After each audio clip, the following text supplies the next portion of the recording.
Olá, tudo bem? Graça e paz, louvado seja o nosso Senhor e Cristo Jesus, o ressuscitado. Meu amado irmão, o meu interesse é apenas passar adiante o que eu leio e entendo. Não é para incentivar, para mudar o seu conceito, nada disso. Tirar você de um lugar que você frequenta, nada disso. Eu faço esses vídeos, creio eu, direcionado pelo Espírito da Graça, pois afinal eu não trato da lei de Moisés. O que se trata neste canal é somente a respeito da sã doutrina, do entendimento que eu tenho ao pegar minha Bíblia e estudar, pesquisar, fazer cruzamentos com referências e chegar no meu entendimento. Pode ser que para você seja útil. Talvez você seja uma pessoa igual eu, que frequentei alguns lugares chamados igrejas, porém, o homem falava e eu consultava, e a conta não fechava. Porque eu lia que dízimo era da lei, só que o que eu queria era a graça de Deus, e na lei não tinha graça de Deus. Já quando eu abandonei esses lugares, esses templos, e pedi para Deus que eu queria conhecê-lo, que eu queria entender a Escritura, comecei a ver vídeos. E eu ia nenhuma, falava uma coisa. Ah, nós vivemos a graça. Ah, vive a graça, né? Tudo bem. Mas batiza na água. E o batismo nas águas significa a lei da purificação, a lei de Moisés. Então, vamos ver esse vídeo. Se o meu entendimento bate com o seu, se a conta fecha. O tema deste vídeo é religião, uma casa que precisa de reforma. Sim, a religião, o sistema religioso, a teologia, eles precisam de uma reforma. Eles estão igual uma casa velha, as paredes descascadas, com vazamento, com infiltrações. Porque eles dizem, eles acreditam nas reformas de Lutero, nas 95 teses de Lutero. Só que não foi Lutero. Lutero não reformou nada. O que ele reformou? O batismo continua tendo, lei de Moisés. O dízimo, Lutero não pôs nas suas 95 teses que dízimo nunca foi dinheiro. Dízimo era alimento. Lutero não colocou em suas 95 teses que o livro de Malaquias, capítulo 1, versículo 1 e capítulo 2, versículo 2, versículo 1, que o concerto, aquelas 14 capítulos que está contido em Malaquias, se refere à repreensão ao povo de Israel e ao concerto, a correção dos sacerdotes, no capítulo 2, versículo 1. Então, Lutero não fez, porque se Lutero tivesse falado, não, ó, nessas 95 teses, uma delas é que o dízimo nunca foi dinheiro e dízimo era da lei. Lutero não mostrou nas 95 teses que oferta, a palavra oferta significava oferendas para a manutenção do templo e para as festividades que haviam no templo terrestre. Lutero, nas suas 95 teses, não explicou João capítulo 21, do versículo 15 em diante. Aonde está o apóstolo João? Porque Jesus disse a Pedro, Pedro, se eu quero que ele, que era João, permaneça vivo até que eu volte, que te importa? Então, se Jesus não veio no ano 70 como juiz que julgou Israel, que fez a verdadeira reforma, então esse apóstolo está com quase 2000 anos. Lutero não colocou em suas teses. Lutero não colocou nas suas teses, nas suas 95 teses, que Apocalipse capítulo 1, versículo 10, eu fui arrebatado no dia do Senhor. O dia do Senhor foi um dia profetizado em Joel, em Lamentações, em Sofonias, Isaías, Jeremias, Zacarias. Joel falou muito a respeito desse dia do Senhor. Amós, capítulo 5, versículo do 18 ao 20. E ele, na reforma dele, nas 95 teses, ele não explicou que aquele dia do Senhor, em Apocalipse 1:10, como a teologia, como os estudiosos colocam no rodapé das Bíblias, que aquele dia do Senhor se refere a domingo. Só que não foi isso. Para quem tem a mente esclarecida, os olhos sem escama, sem o véu, entende que aquele dia do Senhor, quando João diz, eu fui arrebatado em espírito no dia do Senhor, o que significou aquele dia? O juízo de Deus havia chegado contra o povo de Israel. A profecia estava se cumprindo, a profecia dita pelos profetas antigos, Amós, Joel, Sofonias, Lamentações, Isaías, havia chegado. Lutero, em sua reforma, nas suas 95 teses, não conseguiu colocar ali claramente o porquê Jesus de Nazaré, nos dias de sua carne, disse, em Mateus capítulo 24, versículo do 32 ao 34, tudo isso, Jesus disse, tudo isto acontecerá nesta geração, que foi naquela geração, geração dos 70 anos. Lutero, então na verdade, o tema deste vídeo que eu estou fazendo, a religião, vírgula, uma casa que precisa de reforma. A religião ainda está vivendo com vazamento, com infiltração, está vivendo numa casa velha, num ensino arcaico, está vivendo na caducidade da letra, na velhice da letra. Infelizmente, quem segue os seus ensinos, as suas doutrinas, vive o quê? Escravizados, vivem sendo tosqueados, vivem sendo enganados, vivem numa mentira, vivem num faz de conta. Porque ainda a religião ainda não passou por uma reforma. Ela ainda não entendeu que a verdadeira reforma já ocorreu. Quando se diz, Jesus vai voltar, Jesus está vindo por sobre as nuvens, prova que ela ainda não foi reformada. Veja o que o escritor de Hebreus disse, capítulo 9, versículo 10. Eu acredito que o escritor de Hebreus foi Apolo. Eu tenho um vídeo aí, o porquê eu acredito que o escritor foi Apolo e não Paulo. Mas tudo bem. Hebreus, capítulo 9, versículo 10. Pois não passam de ordenanças da carne, baseadas somente em comidas, bebidas e diversas cerimônias de purificação, impostas até o tempo oportuno da reforma. Na NVI, assim está esse versículo.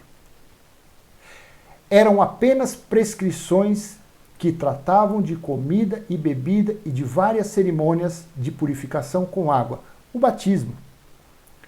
Essas ordenanças exteriores foram impostas até o tempo da nova ordem.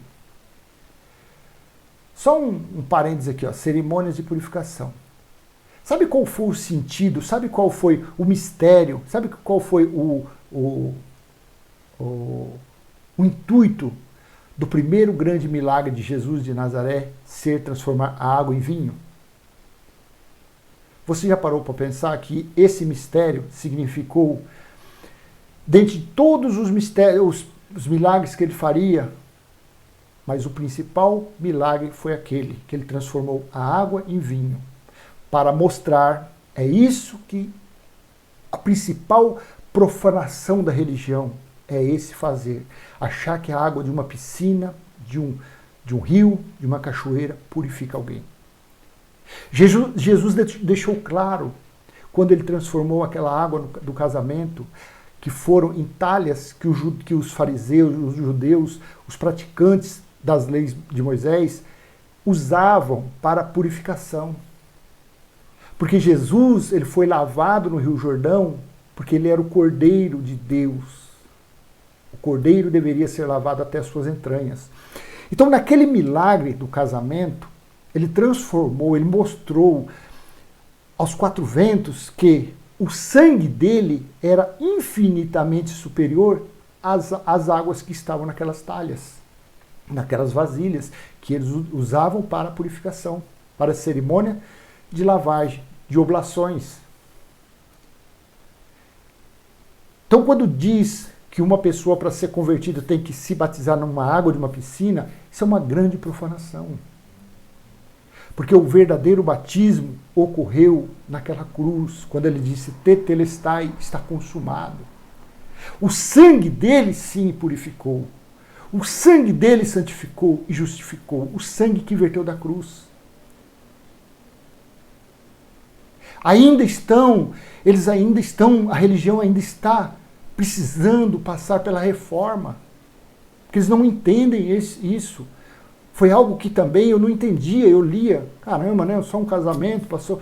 Mas não. Aos poucos o Espírito da graça, o Espírito Santo vai abrindo, vai dando entendimento. E vai revelando essas coisas. As águas daquelas talhas se transformou em sangue, em vinho. E o mestre Sala, o responsável pela festa, ainda disse, normalmente se oferecem, primeiramente, o vinho bom. Quando já beberam bastante, quando já estão bem para lá e para cá, oferece um vinho mau. Mas nesse casamento é o contrário. Deixaram por último, o melhor. Deixaram por último a preciosidade, o sangue imaculado, o sangue puro, que purificou, que santificou. Isto foi o sentido daquele milagre. Foi isto o teor, foi isso a importância daquele milagre, mostrando que o sangue dele foi infinitamente superior às águas batismais. Mas que, infelizmente, a religião ainda está nisso. Então vamos lá, continuar a nossa leitura. Hebreus 9:10. Eram apenas prescrições que tratavam de comida e bebida e de várias cerimônias de purificação com água. Essas ordenanças exteriores foram impostas até o tempo da nova ordem. Agora vamos ler o contexto. Hebreus capítulo 9, versículo do 1 ao 10. Ora, a primeira aliança tinha regras para adoração e também um santuário terreno. 2. Foi levantado um tabernáculo na parte da frente, chamada Lugar Santo. Estavam o candelabro, a mesa e os pães da presença. Deixa eu colocar na Nova Almeida atualizada. Por trás do segundo véu se encontrava o tabernáculo que se chama Santo dos Santos. 4. Ao qual pertencia um altar de ouro para o incenso e a arca da aliança totalmente coberta de ouro, na qual estava uma urna de ouro contendo o maná, o bordão de Arão que floresceu e as tábuas da aliança. 5. Sobre a arca estavam os querubins da glória que com sua sombra cobriam o propiciatório, mas dessas coisas não falaremos agora, com mais detalhes. Ora, depois que foram feitos todos esses preparativos, os sacerdotes entram continuamente no primeiro tabernáculo para realizar os serviços sagrados. 7. Mas no segundo, o sumo sacerdote entra sozinho uma vez por ano, não sem sangue, que oferece por si e pelos pecados da ignorância do povo. Veja bem, aqui, na época da lei, a ordenança era uma vez por ano. Nesses alçapões que tem por aí, eles todo dia têm sacrifício, todo dia tem voto, todo dia passa envelope.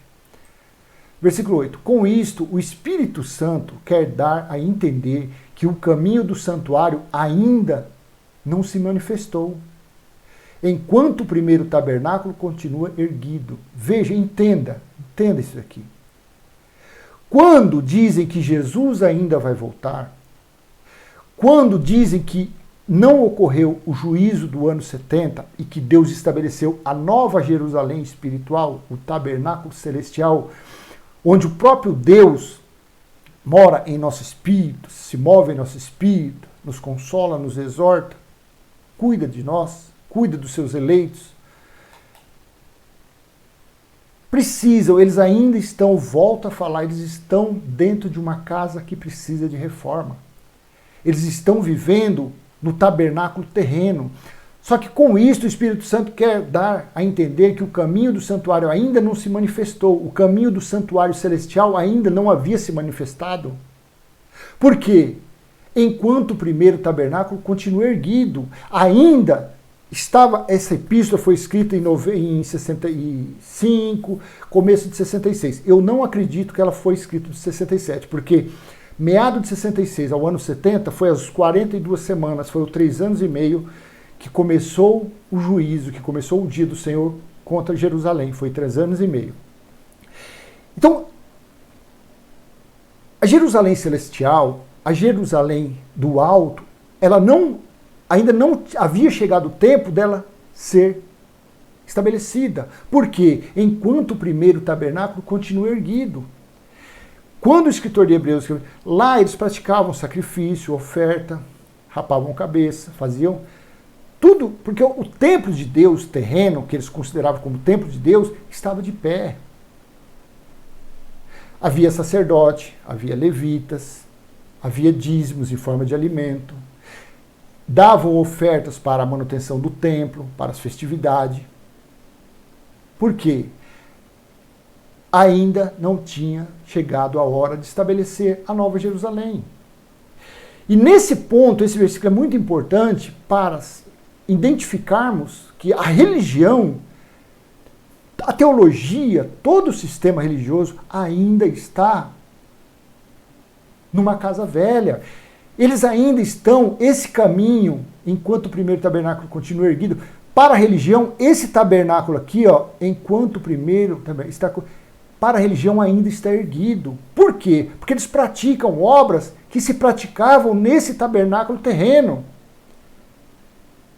Que era o dízimo, que era o batismo, que era apresentar a criança, que era o jejum, subir monte, descer monte, festividades, rituais, Páscoa judaica, festa do tabernáculo, festa das primícias. Tudo era praticado enquanto nesse tabernáculo eles faziam tudo isto. Deixa eu colocar aqui na NVI para ver se fica um pouquinho mais claro para você entender. Dessa forma, o Espírito Santo estava mostrando que ainda não havia sido manifestado o caminho para o lugar santíssimo enquanto permanecia o primeiro tabernáculo. Então, a religião, ela não passou, as teses de Lutero, a religião não passou pela reforma. Ela necessita, já passou do tempo de ter sido reformada, consertada, costurada, pregada, de todo jeito, colocado outro reboque, levantado parede, arrumar o encanamento, tirar as infiltrações, arrumar o telhado. Isso já era para ter acontecido, como aconteceu no ano 70. Era para ter chegado em Lutero toda reformadinha. Mas não, eles ainda estão, como nesse tempo, aguardando ainda ser estabelecido o tabernáculo celestial.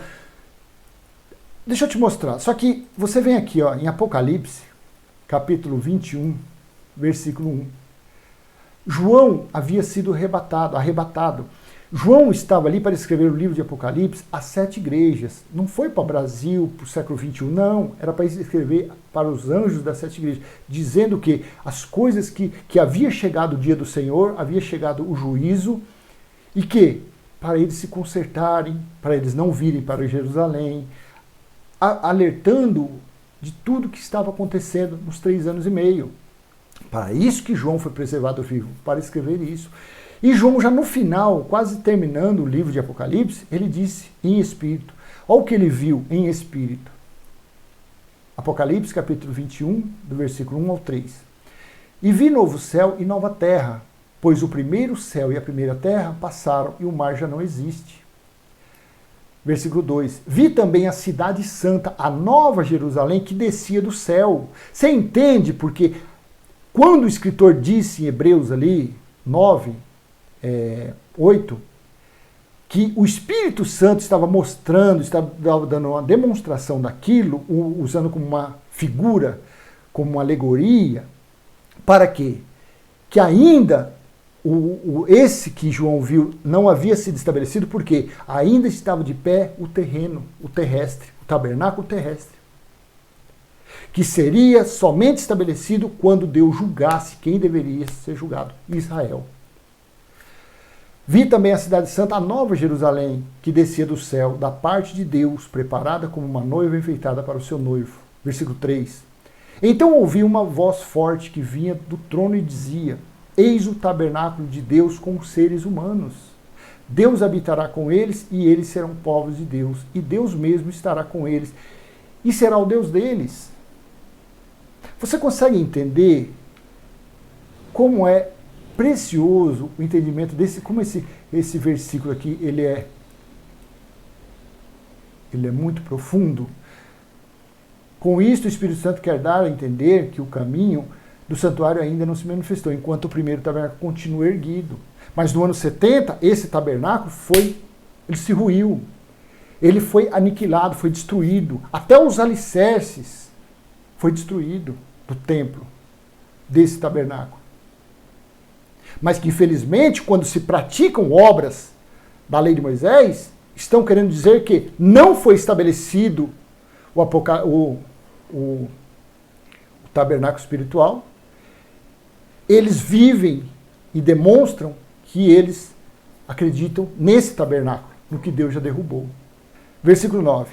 Isso é uma parábola para a época presente, para aquela época lá. Isto é uma parábola para a época presente, na qual se oferecem dons e sacrifícios, embora estes, no que diz respeito à consciência, sejam ineficazes para aperfeiçoar aquele que presta o culto. Olha como que é uma ignorância tão grande. As pessoas, nos dias de hoje, depois de quase 2000 anos de ter sido estabelecida a Jerusalém espiritual, elas dão ofertas, sacrifícios, fazem voto, achando que estão agradando a Deus, mas são sacrifícios inúteis. Porque se naqueles dias Deus já não aceitava, imagine hoje que o juízo já foi, que o martelo já foi batido. Isso é uma parábola para a época presente, na qual se oferece dons e sacrifícios. Veja, a época presente era aquela época que ele estava escrevendo. Então, naquela época, o templo estava de pé e oferecia o quê? Dons e sacrifícios. Embora estes, no que diz respeito à consciência, sejam ineficazes para aperfeiçoar aquele que presta o culto. Você entende que essas coisas que eles faziam naquela época não servia para nada? E se naquela época que ainda não havia sido batido o martelo, que não havia ocorrido o juízo, não servia para nada, imagina os dias de hoje. Imagina os dias de hoje, serve para quê? E versículo 10, pois não passam de ordenanças da carne, baseadas somente em comidas, bebidas e diversas cerimônias de purificação, impostas até o tempo oportuno da reforma. Veja, por que o escritor de Hebreus ele estava falando isso para os judeus que estavam na transição, saindo da lei de Moisés e vindo para a graça de Deus. Olha aqui, Êxodo 30, 19, 21. Olha para que servia essas cerimônias. Nela Arão e seus filhos lavarão as mãos e os pés. Quando entrarem na tenda do encontro, eles se lavarão com água, para que não morram. Olha como que a lei era cruel. Veja de onde Jesus tirou, resgatou os que são deles, os eleitos, os filhos. Só porque não lavava a mão, se não lavasse a mão, seria morto. Também quando se aproximarem do altar para ministrar, para acender a oferta queimada ao Senhor. 21. Lavarão as mãos e os pés, para que não morram. E isto lhe será por estatuto perpétuo a ele e a sua posteridade, através de suas gerações. Aí eu te pergunto, você vê nos dias de hoje, os que pregam dízimo, batismo, coisas da lei, eles falarem sobre isso? Falar que, olha, se pegar alguém de vocês aqui, sem lavar a mão, deve ser levado lá no meio da rua, na praça, tem que ser morto. Eles fazem isso? Não fazem. Porque isso não é interessante, matar um fiel dele, que dá dízimo, que sustenta, que enche o cofre dele, não faz. Então, O escritor está falando, ó, pois não passam de ordenanças da carne, não tem nada de espiritual, não tinha nada de espiritual naquelas coisas que praticavam na lei. Pois não passam de ordenanças da carne, baseadas somente em comidas e bebidas, diversas cerimônias de purificação, impostas até o tempo da reforma. Ou seja, essas coisas serviram para levar as pessoas, se eu não me engano, na Bíblia Viva, quer ver? Essa daqui não é mais... Aqui, ó. Olha o que diz na Bíblia Viva. Pois o sistema antigo tratava somente de certas cerimônias, que alimentos comer e beber, regulamentos sobre a maneira de eles se lavarem, e regulamentos sobre isto e aquilo. O povo tinha de guardar esses regulamentos que o ajudariam a sustentar a situação até que Cristo viesse, com um novo e melhor caminho da parte de Deus. Então você entende que essas coisas se serviram, foram para preparar as pessoas até a vinda da reforma, até a vinda da nova ordem, que foi Cristo. Quando Cristo chegou, acabou, não tem mais que praticar mais nada, nem os judeus e nem gentios que nunca tiveram lei. Então quem deu aquelas leis, quando foi passado lá Arão para eles, que seria algo perpétuo, mas esse perpétuo durou até Cristo. Não até os dias de hoje, foi até Cristo. Os judeus, infelizmente, não acreditam que o Messias já veio. O escritor de Hebreus também falou no capítulo 13 a respeito dessas coisas ineficazes.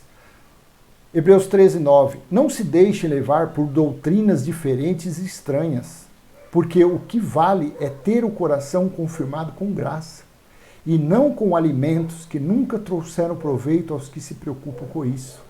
Você está entendendo o que o escritor está falando aqui? Ele estava falando para os judeus, para os legalistas que estavam se convertendo para a graça, que essas coisas não serviam para nada, nunca serviram para nada. Festividade, comida, não pode comer porco, não pode comer animal que tenha pé fendido, rachado, não pode comer ave. Isso era doutrinas de homens.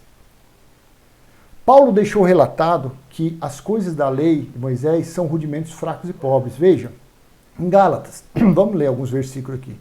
Gálatas capítulo 4, versículo 3. Assim também nós, quando éramos menores, estávamos escravizados aos rudimentos do mundo. Paulo, usando uma metáfora para dizer os que viviam debaixo da lei, como ele que vivia na lei, ele era fariseu, hebreu. Versículo 4. Mas quando chegou a plenitude do tempo, Deus enviou o seu filho, nascido de mulher, nascido sob a lei. Versículo 5. Para resgatar os que estavam sob a lei, a fim de que recebêssemos a adoção de filhos. Então você veja bem, de onde Cristo, na sua morte, resgatou os que lhe pertencem, os que pertenciam, os que pertencem? Das maldições da lei de Moisés. Certo? Certo. Ele fazendo isso, foi como tivesse feito uma reforma e algo que estava estragado, destruído. Foi ou não foi? Foi. Então Cristo fez essa reforma. Eu te pergunto, a religião não pratica as obras da lei? A religião não pratica as obras de onde Jesus tirou, de onde Cristo tirou, que foi da maldição da lei? Que Jesus veio para cumprir as leis, só que ele não obedeceu. Diversas passagens, ele era contrário à lei. Mas não é isso o tema de hoje. Então, quando o tema dá certinho para isso, religião, uma casa que precisa de reforma. Eles vivem antes da reforma. O que os fiéis seguem, o que os crentes, os evangélicos, os católicos seguem, é uma casa velha, uma casa despedaçada, que ainda não passou pela reforma, e ficam por aí. Veja no versículo 9. Mas agora que vocês conhecem a Deus, ou melhor, agora que vocês são conhecidos por Deus, como é que estão voltando outra vez aos rudimentos fracos e pobres, aos quais de novo querem servir como escravos? Meu amado, veja, se você pega esse versículo, escreve como se você fosse fazer uma prova. Vários lembretes na sua porta do banheiro, da sala, do portão, dentro do carro, faça isso. Esse versículo aqui, e comece a entender ele. Mas agora que vocês conhecem a Deus, ou melhor, agora que vocês são conhecidos por Deus, Paulo estava falando aos Gálatas, por volta do ano 52 ao ano 60. Agora que vocês são conhecidos por Deus, como é que estão voltando outra vez aos rudimentos fracos e pobres? Olha, Paulo comparou o antigo pacto, as leis de Moisés, como rudimentos fracos e pobres, aos quais, de novo, querem servir como escravos?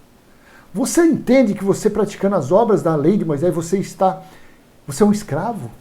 Você está vivendo como um escravo? Você não toma sua posição, você sendo filho, você sendo herdeiro, você está vivendo como escravo, obedecendo a doutrina de homens, obedecendo a pessoas que não têm o mínimo compromisso com a revelação. Por quê? Porque se eles pregarem a verdade, eles terão que fechar suas arapucas, que eles chamam de igreja. Se eles pregarem esse versículo para você, eles terão que rasgar os livros da teologia. Terão que pegar seus anéis e jogarem no lixo, tocar fogo, derreter, porque não serve para nada. É duro, é difícil, mas a verdade é: a religião vive da mentira, do engano e da fraude. Se eles tirar esses 3 pilares, desaba. Se eles falarem que Jesus já veio, que o juízo já ocorreu, que já houve a reforma, que já houve a nova ordem no ano 70 DC, desaba o sistema religioso. Todos esses lugares que se chama igreja, vai no chão. Por isso que eles não podem fazer a reforma verdadeira. Por isso que eles não podem pregar a reforma. Eles continuam com suas casas velhas, com infiltrações, com vazamentos, porque eles não podem falar a verdade. Cristo aboliu a lei dos mandamentos. Veja, Efésios capítulo 2, versículo 15 e 16. Cristo aboliu Paulo, a epístola de Paulo aos Efésios, capítulo 2, versículo 15. Cristo aboliu a lei dos mandamentos na forma de ordenanças, para que dos dois criasse em si mesmo uma nova humanidade, fazendo a paz. 16. E reconciliasse ambos em um só corpo com Deus, por meio da cruz, destruindo a inimizade por meio dela. Aí tem uns crentes, tem umas pessoas por aí que você fala isso. Não, mas Jesus na sua morte derrubou o muro da inimizade, juntou, fez um povo só. Sim, só que ele fez um povo para viver na sã doutrina, viver na reforma, não viver na casa velha com infiltração, com vazamento. Não. Ele uniu os dois povos para viver por fé, não por obras. Porque os judeus buscaram se justificar por obras e nunca conseguiram. Já o povo gentil, a herança, a promessa que Deus fez a Abraão, os gentios, que são eleitos e filhos de Deus, eles vivem de fé em fé. Eles vivem por fé. Os que vivem por fé não dependem de uma água, de uma piscina, não dependem do contato. Os que vivem por fé não dependem de um pão cheio de fermento e um suco para dizer que está comendo o corpo de Cristo, o sangue de Cristo. Onde já se viu? O cordeiro, o nosso cordeiro já foi imolado, foi sacrificado. O nosso cordeiro é espiritual. A igreja de Cristo é espiritual, não é terrena. Então Cristo aboliu a lei dos mandamentos e na forma da ordenança. Isso aqui está dentro da reforma que foi feita. Está dentro da reforma, faz parte. Além do tabernáculo ter sido derrubado, o templo terrestre, o tabernáculo terreno ter sido derrubado, mas isso aqui precederam a reforma. É como se você estivesse fazendo o quê? Tirando a infiltração. Aí vem com essa palavra aqui, Cristo aboliu os mandamentos, você vai lá, tirou a infiltração. Aí Paulo diz, Cristo nos chamou a liberdade, não faça escravo novamente. Aí você já tirou o vazamento do telhado, e assim foi. Quando chegou no ano 70, chegou a plenitude da reforma, chegou a reforma completa, 100%. Chegou a reforma completa. Em Colossenses capítulo 2, veja, do 16 e 17. Colossenses 2, 16 e 17. Olha o que o apóstolo dos gentios, Paulo, fez parte dessa reforma. Pela sã doutrina recebida no terceiro céu, segundo Coríntios capítulo 12, fala sobre isso, ele trouxe a palavra do vivo e novo caminho. Ele trouxe o entendimento sadio, as boas novas, o evangelho da sã doutrina. Ele disse, Colossenses 2, 16 e 17, portanto, que ninguém julgue vocês por causa de comida e bebida, ou dia de festa, ou lua nova, ou sábado, ou shabat. Porque tudo isso tem sido sombra das coisas que haviam de vir, porém o corpo é de Cristo. Então ninguém pode julgar ninguém por Santa Ceia, por Páscoa, por jejum, por ritual. Se você não vir na minha igreja domingo, você vai para o inferno.